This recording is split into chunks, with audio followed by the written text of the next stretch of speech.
Bienvenidos a un nuevo tema sobre la orientación educativa. Yo soy Lady Adriana Rodríguez Lorenzo, estudiante de la Universidad Popular de La Chontalpa, en licenciatura en Psicología, semiescolarizado sábado, 10º cuatrimestre, a cargo de la maestra Limni Tania Ramírez Rosique. En el tema de hoy veremos todo sobre la mediación como estrategia de resolución de conflictos, al igual que la entrevista dentro de este ámbito y las técnicas grupales. Para empezar con este tema, podríamos iniciar con el proceso de mediación. Durante el proceso de mediación tenemos muchas partes a convenir. La mediación se presenta como una nueva oportunidad que se le otorga y se otorgarán a las partes protagónicas de un conflicto para intentar resolver los problemas que provocan la falta de acuerdo, que quiere decir, la mediación busca la resolución de estos problemas o de estos conflictos. La entrevista en las partes de exploración inicial del conflicto. La entrevista es uno de los principales instrumentos con que cuenta el mediador para conocer el conflicto, en el que se encuentran inmensas partes. En cualquier tipo de entrevista se obtiene como resultado el aumento del conocimiento de los entrevistados. Esta exploración inicial a la entrevista dentro del conflicto de mediación nos da y nos permite aquella información que nos va a beneficiar para la resolución del problema dentro de este conflicto. ¿Cuáles serían los objetivos específicos de esta exploración?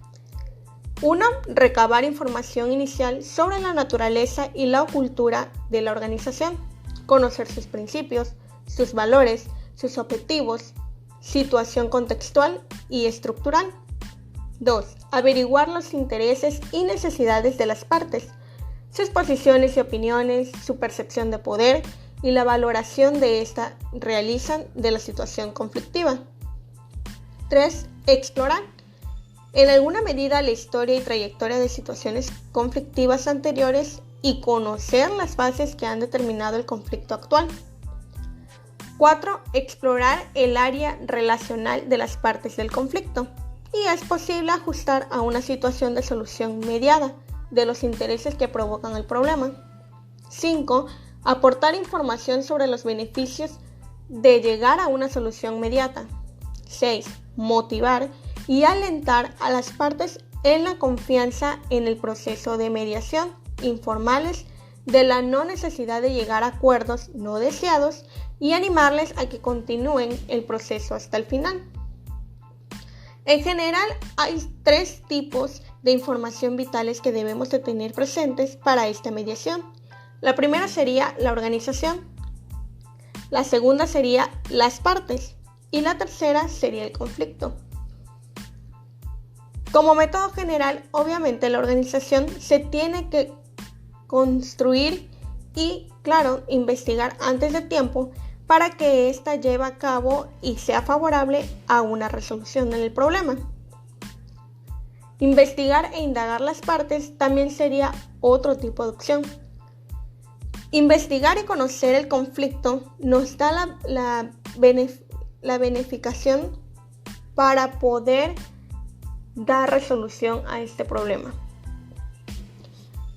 El primer paso sería la confianza en la configuración del mediador. La segunda, la confianza en el proceso de mediación. Y la tercera, la confianza en la conveniencia en la solución inmediata. Dentro de este proceso de mediación, podríamos recabar que al principio tendríamos que tener una estrategia para poder conllevar una relación psicológica o mediador para esta resolución de conflictos. Un primer aspecto podría ser el efecto de halo. Este efecto de halo se produce en esta primera toma de contacto, así llamado, para que cada uno de los reunidos en la entrevista adquiera una primera impresión. Se puede marcar definitivamente el desarrollo posterior del proceso de mediación. Esta primera impresión es muy rica en información, pero incompleta. Se tiende a integrar en la información que posteriormente se va a acumular y realizar a la integración en el sentido que hemos realizado el primer análisis generalista. Este efecto de halo es muy parecido al rapport, aquel que continuamos en cada principio de la entrevista. Tendencia a la severidad y benignidad.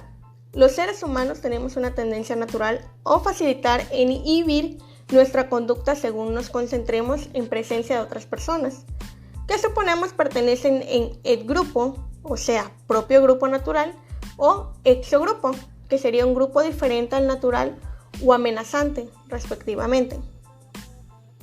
La respuesta en marcha del desarrollo de las tendencias de severidad o benignidad se inicia principalmente en tres áreas importantes. La primera sería los rasgos externos de los sujetos: porte, apariencia, modales, características fisiológicas, etc. El segundo serían las primeras manifestaciones tanto verbales como no verbales. El tercero serían las atribuciones ideológicas o sociales que inferimos. Para conllevar en todo este proceso de la mediación, antes que nada tendríamos la preparación de la entrevista. Como ya sabemos, la entrevista es una herramienta muy veraz y capaz para recabar información antes de cualquier mediación. En primer lugar, tendrá que desarrollar un modelo de actividad para la tarea que deberán realizar a las partes. Este modelo de actividad es teórico, ciertamente. En un principio, servirá de punto de referencia inicial para plantear el proceso de mediación. El entrevistador tendrá también que familiarizarse con toda la información posible que previamente a la entrevistada haya podido recopilar dentro del conflicto o dentro de las partes del conflicto. Deberá preparar información para las partes sobre los aspectos fundamentales y las reglas bajo las que evolucionará el proceso de mediación. Un ejemplo podría ser, en paso 1, dar una bienvenida cordial, agradeciendo la presencia en el proceso. 2. Aclarar el objetivo de la mediación es el ayudar a las dos partes. Antes que nada, en una entrevista deberíamos aclarar para qué es la entrevista y qué objetivo tiene. En número 3, podríamos poner el conocimiento de las partes que, independientemente de su concurrencia, está obligada al proceso de mediación. 4. Sería precisar que todo acuerdo alcanzado en el proceso dependerá exclusivamente de la voluntad de las partes. 5. Sería recomendar a las partes que dispongan del adecuado asesoramiento legal antes, durante y después del proceso de mediación. 6. Sería precisar con toda claridad la imparcialidad del mediador en el conflicto. 7. El mediador será libre de retirarse automáticamente del proceso si su esfuerzo no fuera fructífero como consecuencia de actuaciones de mala fe de alguna de las partes. Y por último sería la mediación, que es completamente confidencial. Nos centramos a las estrategias a utilizar en el curso de la entrevista. Si nos centramos en los tres ejes de actividad de toda entrevista, sería obtener información, proporcionar información y crear un clima de confianza. Obtener información es nuestro objetivo principal. El proporcionar información quiere decir que vamos a recabar toda aquella información que podamos perseguir durante esta herramienta y poderla otorgar a las partes de mediación. Crear un clima de confianza de entrevistado y entrevistador. Estar en un ambiente adaptable, en un ambiente afectivo y en el cual le dé confianza al entrevistado. Podríamos clasificar los diferentes modos de entrevista en torno a dos polos de su estructura. ¿Cuál sería? La primera sería estructura libre y la segunda sería una estructura planificada. La entrevista de estructura libre tiene dos ventajas. Una, proporciona más confianza al entrevistado, permitiendo expresarse con mayor nivel de libertad. La segunda sería el entrevistador, que éste pueda adaptarse mejor al entrevistado, considerando las diferencias individuales, obteniendo más fácilmente un clima de confianza. Ahora, los inconvenientes sería uno, que exige un mayor nivel de pericia de los entrevistadores. 2. Se dejen de tratar aspectos de importancia con facilidad. Y que se podría divagar en una mayor cantidad de puntos, haciendo la entrevista mucho más larga en el tiempo. Por el contrario, la entrevista de estructura planificada de ventaja sería el hecho de preparar la planificación que facilita al entrevistador la recogida de datos. 2. Es más sistemática, impidiendo que se pierdan informaciones de áreas importantes de innovación. Se puede desarrollar con una duración más corta. Más bien, los inconvenientes de esta entrevista es que se produce una conversación menos ágil debido a las continuas preguntas del entrevistador. 2. Es mucho más difícil mantener un clima de confianza al sentirse el entrevistado sometido a una batería de preguntas. En algunos momentos puede derivar en un interrogatorio.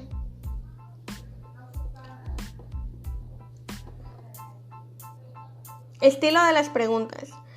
Existen diferentes estilos de preguntas dentro de esta entrevista en las partes de mediación. La primera sería preguntas directas. En las preguntas directas, estas son útiles cuando tratamos de informar sobre hechos precisos, teniendo especial cuidado de que no se presenten interpretaciones equívocas que puedan elevar el bloqueo o desafío de las personas entrevistadas. La segunda, que es las preguntas indirectas, se pueden utilizar cuando el entrevistador se da cuenta de que las posibles respuestas son difíciles de emitir. Por ejemplo, estas permiten la exploración de aspectos personales y actitudes que posibilitan la expresión de sentimientos. Ahora, las preguntas de reflexión son aquellas mediante las cuales se posibilita al entrevistado la reflexión sobre su propia conducta, sus sentimientos, capacidades, obligándolo a poner en juego todo potencial. Una pregunta dentro de la entrevista debe de ser clara. ¿Qué quiere decir? Que el contenido de una pregunta claro antes nada para el propio entrevistador. También debe ser pertinente o relevante, o sea que debe de hacer referencia al objetivo concreto que se pretende investigar. Esta pregunta también debe de ser neutral. Una pregunta tendiosa es aquella que predispone al sujeto a contestar en un determinado sentido que tú le hayas puesto a la misma pregunta. La pregunta también debe de ser socialmente aceptable. Esta pregunta es socialmente inaceptable cuando se pone al sujeto en la dificultad de tener que dar alguna respuesta que contradiga alguno de los siguientes aspectos: sus convicciones morales, ideológicas o valores personales, también incluyendo las normas socialmente aceptadas por la persona y su propio nivel de autoestima y valoración personal. En ese sentido, dentro de lo que cabe en la investigación y entrevista, damos por conveniente que siempre está la comunicación no verbal en la pregunta, en la cual el componente no verbal es un factor que debe ser especialmente consonante en la formulación de las preguntas. Esos aspectos más relevantes se manifiesta a través de 1. La expresión externa del entrevistador, la expresión de la voz, el ritmo, el tono, el brillo, etc. Prácticamente, en conclusión, el lenguaje corporal. Es de suma importancia que las partes entrevistadas perciban que se les trata y valora con auténtico y verdadero respeto. El trabajo de un mediador es mantener siempre el control de la entrevista. Durante todo el curso de la entrevista, el mediador ha de mantener la direccionalidad de la misma. Su posición, su rol de ubicación es privilegiada situación de liderazgo. El desarrollo de la entrevista, por lo que entendemos, tiene 3 partes. 1. El tema. 2. El clima. 3. La infraestructura.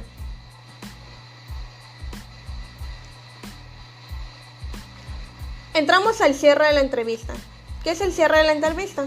Al término de la entrevista es fundamental que ésta se perciba como una parte de las operaciones, actividades que dan lugar a la continuidad del proceso de mediación. Los entrevistados han de mantener la sensación de que se ha puesto en marcha un proceso que continuará en fases posteriores.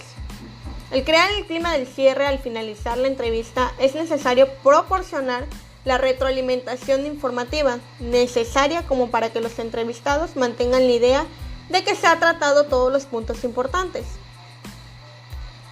En esto, al término, los entrevistados deben albergar las siguientes valoraciones. Han sabido seriedad, fiabilidad y tratamiento de la información. ¿Se ha aprovechado el tiempo invertido en la entrevista? ¿O existe la confianza de que se ha iniciado un proceso fructífero? Ahora bien, ¿cuál es el rol de los mediadores? El mediador juega necesariamente un papel de líder natural, o sea, un conductor. En los inicios, el desarrollo y el final del proceso de mediación, este liderazgo, como veremos más adelante, no ha de polarizarse en un estilo unidireccional o estable, sino que ha de adecuarse a las circunstancias, tanto la situación como las características de las partes del litigio. En conjunto de actividades, crítica al mediador en relaciones a los diferentes aspectos más tangibles del proceso.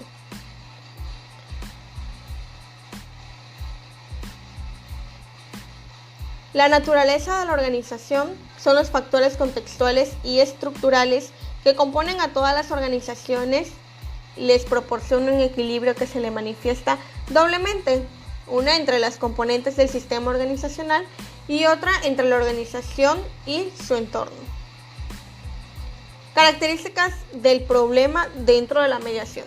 Los problemas que llevarán a las partes de una organización al proceso de mediación siempre serán importantes. En primer lugar, porque afectan a dichas partes que forman sustancial, y en segundo lugar, porque dichas partes no han sido capaces de resolverlo en procesos anteriores de negociación, con lo que ya llegan al proceso de mediación con una importante cuota de conflicto. Problema de relación contra problema de interés.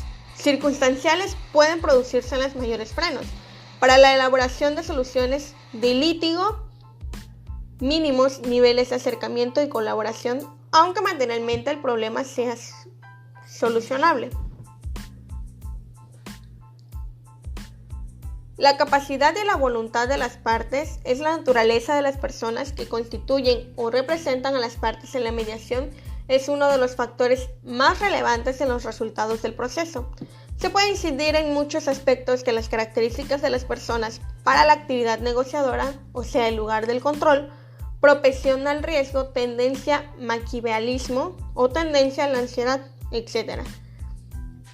En esto se tiene que tener el nivel de madurez y competencia para afrontar las situaciones de mediación, y también el nivel de voluntad y motivación para alcanzar soluciones.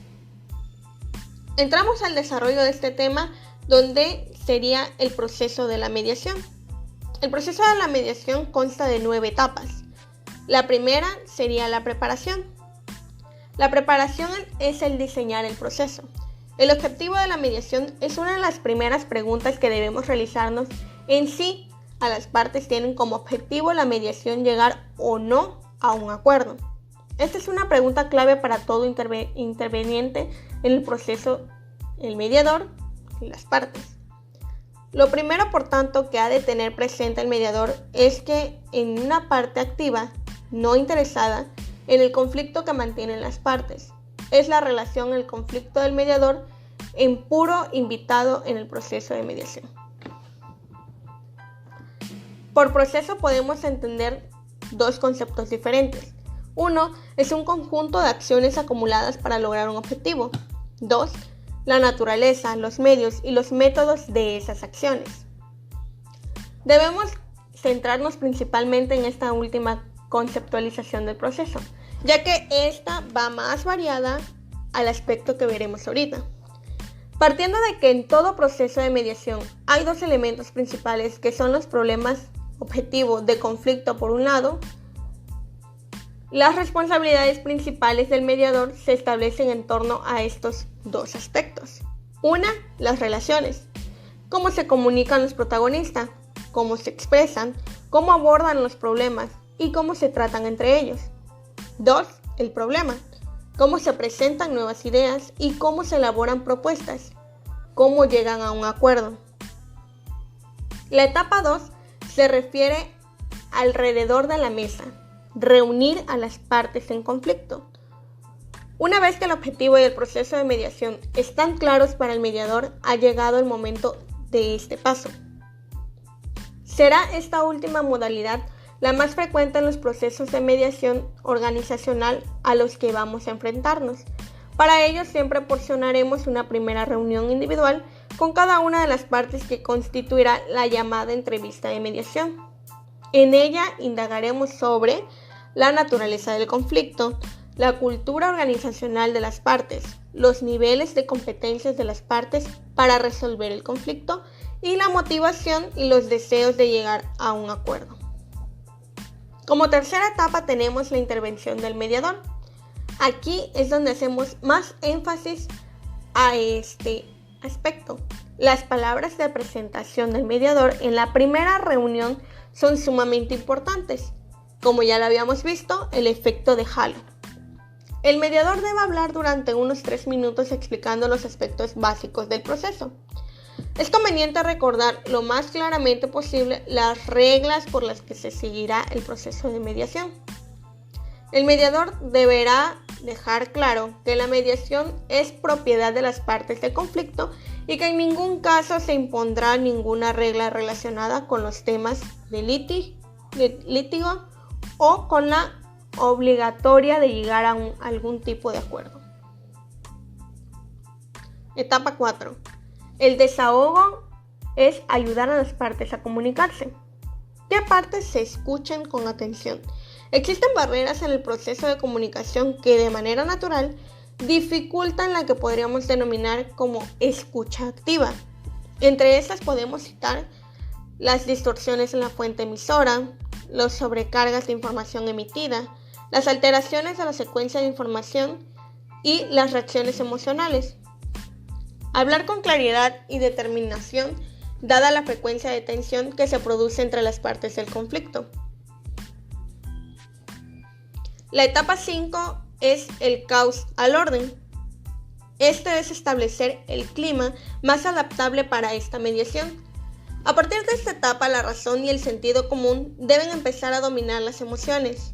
Se debe comenzar a tratar los temas con el propósito de disponerlos adecuadamente para comenzar una auténtica negociación. En esta etapa serán de mucha utilidad para el mediador toda la información que le pudo haber ayudado a clasificar posiciones de interés.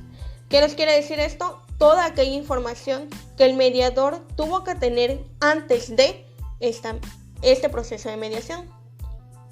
Estas informaciones vendrán proporcionadas por 3 fuentes. La primera fuente sería la información verbal y documental que ha proporcionado las partes. La segunda información sería los signos de conducta de cada uno de los componentes de las partes. La personalidad de los componentes, el temperamento, la conducta que manifiestan y el rol intergrupal de cada persona. También sería la comunicación no verbal que desarrollan los intervenientes. Por ejemplo, la postura del cuerpo, los gestos de las manos, puños, dedos, brazos, los movimientos oculares, la expresión facial, el lenguaje corporal en conclusión. La etapa 6 sería ¿qué se desea? En esta etapa se establecerían los intereses y necesidades. La pregunta ¿qué es lo que realmente desea? ¿Qué es lo que verdaderamente quiere? Puede resultar clave de resolución en una gran parte del conflicto, sobre todo en aquellos que se encuentran mediatizados por interés no contribuidos o por aspectos más relacionables. Frecuentemente no resulta muy fácil saber qué es lo que una persona desea en un conflicto. Es más difícil, resulta saber qué es lo que realmente desea un grupo y más aún cuando puede resultar este grupo se encuentra presentado por interlocutores.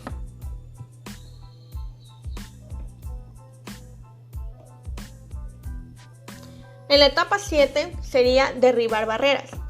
¿Qué nos quiere decir esto? Generar ideas, resolver problemas. Una vez que se ha atravesado la etapa 6, para la etapa 7, las partes han puesto sobre la mesa todos los sentimientos, temores, aspiraciones, posiciones, intereses, necesidades y objetivos. Ya cada parte recibe su propia situación y al mismo tiempo la situación de la otra parte, así como el pulse que se le forma entre las dos.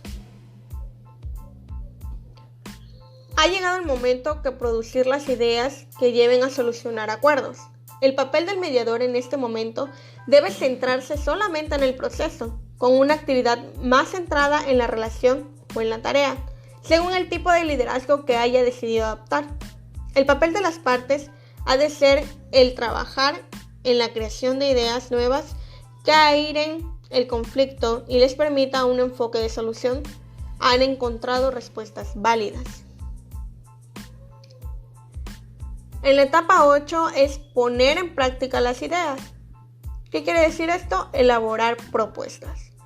En la etapa 7, si ha sido fructífera, ha producido una gran cantidad de posibilidades de adquisición de recursos satisfactorios para las partes en común. Se han estrechado las relaciones entre las partes y estas pueden recibir la posibilidad de acuerdo. Al mismo tiempo, se han liberado las tensiones que provocaba el conflicto y se debe estar en condiciones para tratar el contenido más tangible y de las diferencias que provocan el problema. ¿Qué quiere decir esto? Las partes del conflicto deberán estar más vulnerables y más de acuerdo. Esta posición es adecuada para seguir avanzando, pero las partes seguirán tendiendo a maximizar sus resultados, minimizando la exigencia del otro. Esta agrupación y reparto de los recursos creados en la anterior etapa se refleja en una propuesta adecuada. La propuesta se puede considerar como la hipotética discusión. La etapa 8 es poner en práctica las ideas. ¿Qué quiere decir esto? Elaborar propuestas. Ha sido esta etapa donde tú pones aquellas propuestas sobre la mesa para que estas partes puedan litigarlas. La etapa 9 sería ponerlo por escrito. ¿Qué sería? Formalizar el acuerdo. Cuando las propuestas son operativas y cada una de las propuestas ha aceptado sin remisión, es el momento de formalizar este acuerdo final. Para ello es necesario que los participantes presentes en el proceso de mediación tengan capacidad de decisión. Una vez por escrito, al redactar el acuerdo, hay que realizar una recopilación de los puntos tratados y de las soluciones parciales adoptadas en cada momento. Los procesos de mediación largo y conflictos no ponen fácil esta tarea al mediador. Deberá llevar un control sobre los puntos tratados y los acuerdos parciales. Es muy importante que todos los acuerdos sean operativos. En cada punto de acuerdo se debe utilizar la regla de qué, quién, cómo, cuándo y dónde.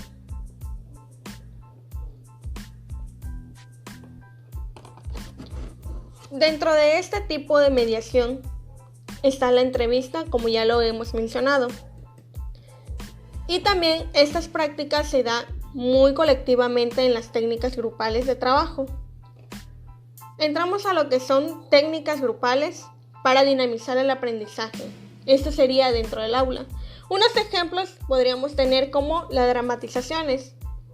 Todos los alumnos, especialmente los niños, tienen una inclinación por la mímica y otras formas de representación dramática. Esta actividad constituye una valiosa oportunidad de aprendizaje para los participantes y para quienes observan como espectadores. Esta dramatización aporta información, desarrolla formas de comprensión y transmite ideas claves.